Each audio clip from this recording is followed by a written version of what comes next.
Ekitabo kya Nabbi Yoweri eshura ya kashatu Ruhango kucwera amahango rubanja.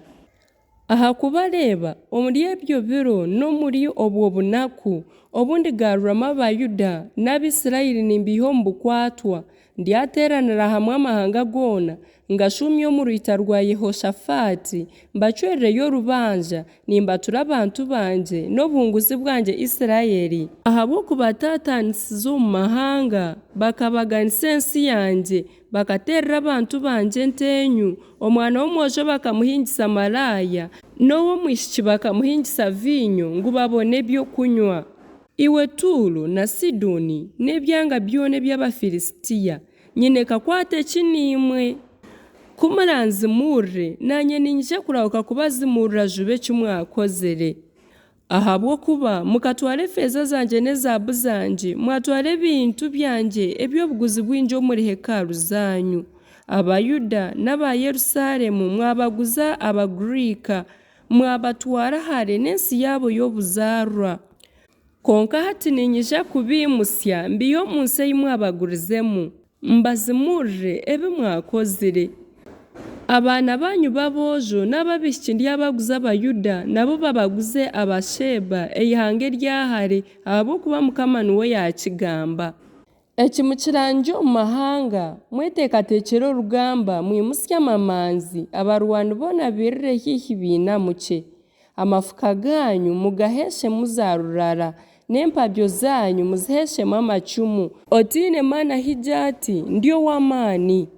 Imwe mahanga mwe agari ahambaju zoona nimurahukye mwije mweteranire hamwe. Ai Mukama okobe niyo washumya amamanzi gawe.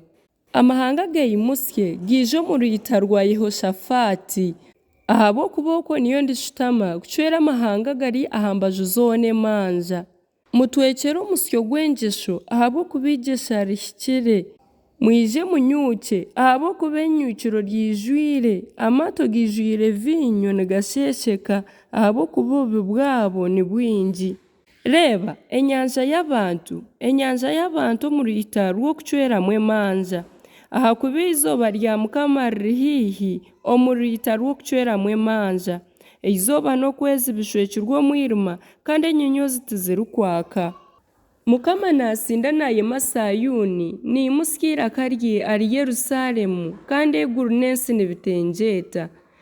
Konka Mukama niwe buhungiro bw'abantu be ekigo kigumire ky'Abayisirayiri. Nahabw'ekyo muryamanya kundi Mukama Ruhanga wanyu otuura Sayuni orushozi rwanje orurikwera. Yerusalemu eryaba erikwera kandi abanyamahanga tibarigirabamu bundi. Ahari eryizooba enshozi ryatonya vinyo enuzire ebungo bihimintikwemu amate kandi otugyera tw'omuri Yuda twona turyijura amaizi n'enshuro y'amaizi erugye omu nju ya Mukama eyitirwe oruhanga rwa Shitimu.